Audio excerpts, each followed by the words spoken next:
Bagaimana sikap saya jika istri saya mohon maaf selingkuh dengan sahabat saya sendiri?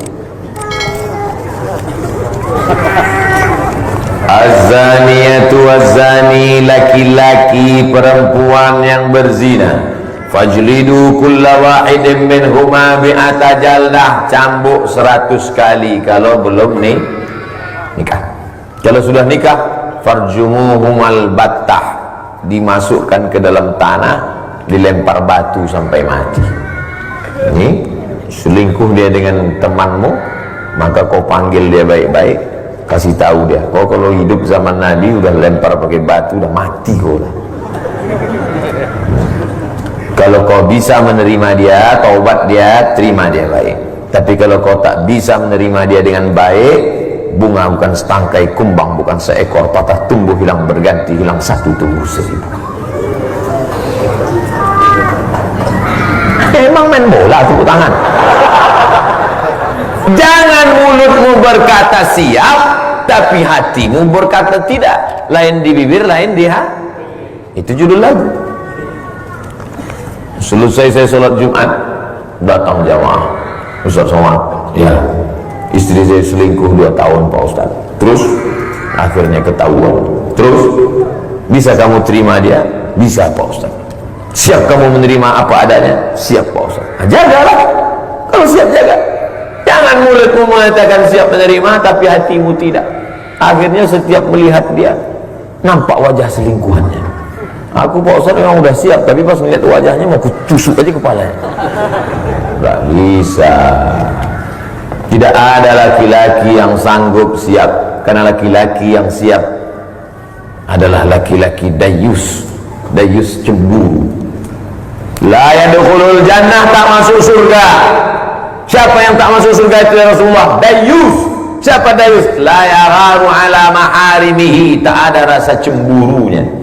Tak ada rasa cemburu. Bininya dibawa orang, cuek aja deh. Tadi kulihat istrimu dibawa orang nonton. Udah biasa. Ini dayus sih. Dayus tak mencium bau surga. Tapi jangan buat terlalu cemburu. Sampai istri beli kangkung pun gak bisa. Ente kenapa gak beli kangkung? Suamiku curiga sama tukang jual kangkung. Ini itu namanya posesif. Dan lalu cemburu. Lagi-lagi ummatan wasata. Jangan terlalu cemburu posesif, jangan pula sampai tak ada rasa cemburu dayus. Siapa namanya? Dayus posesif.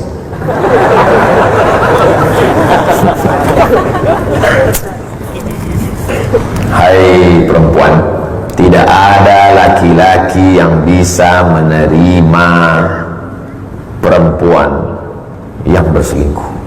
Kalaupun ada, dia akan balas dengan perselingkuhan yang lain. Karena tabiat laki-laki adalah ayam jantan yang perkasa. Ayam jantan 2 ekor, masukkan ayam betina, buat 1 kandang, sampai mati ayam jantan itu, berdarah, dicakar, diinjak, dipatok, mati ayam jantan, berkelahi untuk merebut 1 ayam betina. Begitu ayam. Beda sama babi. 2 ekor babi jantan, masukkan 1 babi betina, dibuatnya bertiga. Kalau tak percaya tes.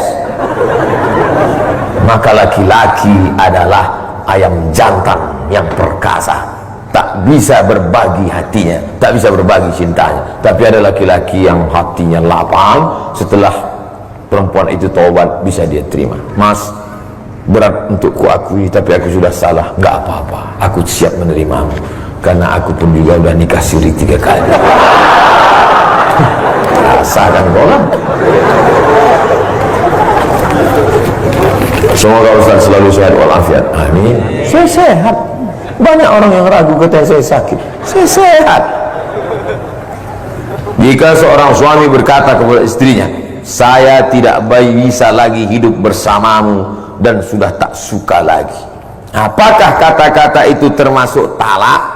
Talak terbagi 2. Talak sorih jelas, talak kinayah kiasan tak jelas. Ini termasuk talak sorih apa talak kinayah?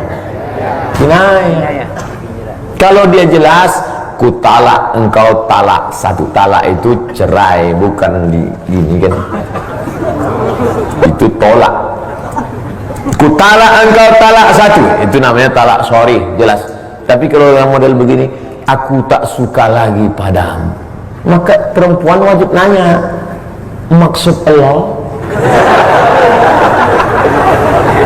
Misalnya dia bilang, kau pulang aja lah ke rumahmu. Atau dia katakan, aku mau muntah nengok muka kau. Maka jangan langsung diam, tanya dia, maksudmu? Kalau dia bilang ada niat tolak, maka jatuh talak satu. Aku sudah tak suka lagi, pulanglah ke rumah. Maksudmu? Enggak, aku nyuruh aja. Enggak jatuh, berarti enggak ada niat. Tapi kalau kata dia ada niat, maka jatuh talak satu. Talak satu masih bisa rujuk Pak Ustaz? Bisa. Limit waktunya berapa lama? 3 bulan. Kayak visa paspor juga. Kalau sebelum 3 bulan itu dia balik, rujuk. Cara rujuknya, datang aja sama dia. Makanya talak itu nggak boleh keluar rumah. Kalau laki-laki mentalak itu bukan berarti perempuan keluar rumah, tetap satu rumah, cuman beda kamar. Pas hujan balik lagi. Bilang sama dia, I back to you my darling. Udah balik. Tapi kalau sudah habis limit waktunya, masih bisa dia balik? Bisa. Cara baliknya akad ulang, karena waktu iddah namanya sudah habis. Macam nikah pertama kali dulu, ada mempelai laki-laki, ada wali, ada 2 saksi, ada mahar, ada ijab dan aku nikahkan engkau dengan anakku dengan mahar sebentuk cincin emas tunai sah. Itu namanya pengantin baru stok lama. Jelas? Talak 2 masih bisa balik, yang tak bisa balik talak 3. Makanya semarah-marahnya engkau jangan langsung talak 3. Ini ada laki-laki ini marah, menggelutar dia, aku talak 100.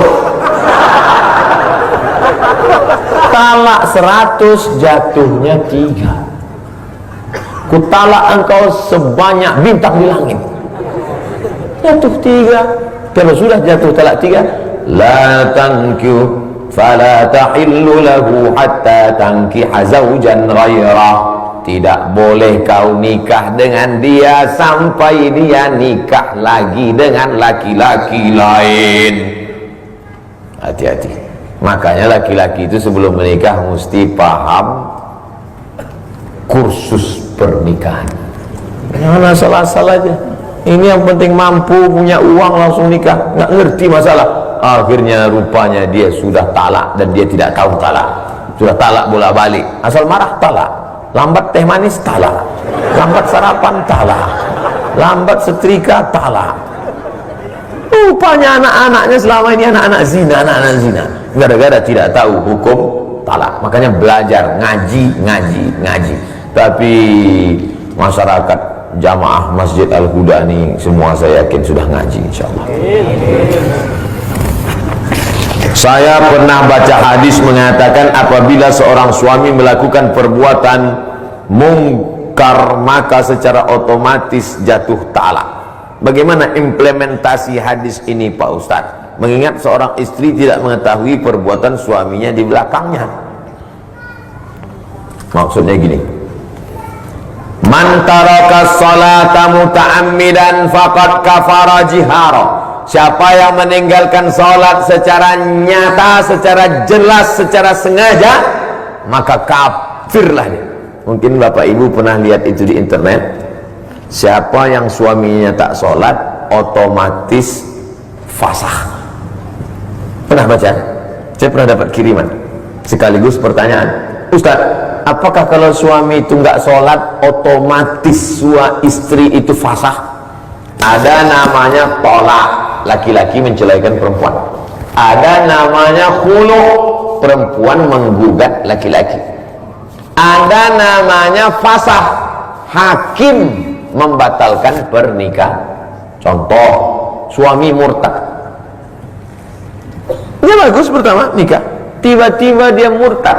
maka hakim memfasah. Karena kalau suami murtad, istrinya tetap muslimah, maka hubungan mereka adalah zina, maka harus dipisah. Begitu juga tentang tadi sholat. Kalau dia meninggalkan sholat secara sengaja, secara sadar, pas ditanya, kamu nggak sholat mas? Ah, sholat buang-buang waktu aja, maka itu sudah fasah. Hakim menjatuhkan, hakim mesti memanggil dia, dipanggil oleh wilayah hisbah. Ini sudah fasah. Kalau mau taubat dia, bersyahadat ulang, masuk Islam dia balik, baru bisa disatukan balik. Nah, ini hati-hati yang nampaknya sepele, remeh temeh. Bagi yang meyakini bahwa meninggalkan sholat secara sengaja itu adalah kafir, keluar dari agama. Tapi menurut Imam Nawawi, orang yang tidak sholat itu terbagi dua. Pertama, karena malas. Kalau malas tak sampai kafir, dia hanya fasik saja. Fasik artinya tetap Islam, cuma Allah tak beri hidayah pada dia. Itulah makna ayat Allahu la yahdil qaumal fasiqin. Kau kenapa gak sholat? Aku sebetulnya percaya ayat sholat. Terus kenapa gak sholat? Lagi malas aja. Nantilah udah agak-agak mati, mau mati sakit. Tapi kalau dia mengingkari, kenapa kamu gak sholat? Sebenarnya sholat itu gak relevan untuk zaman sekarang. Ribet sekali sholat itu. Ambil wudhu, buka kaos kaki. Coba kalau ibadahnya pejam mata, selesai kan enak.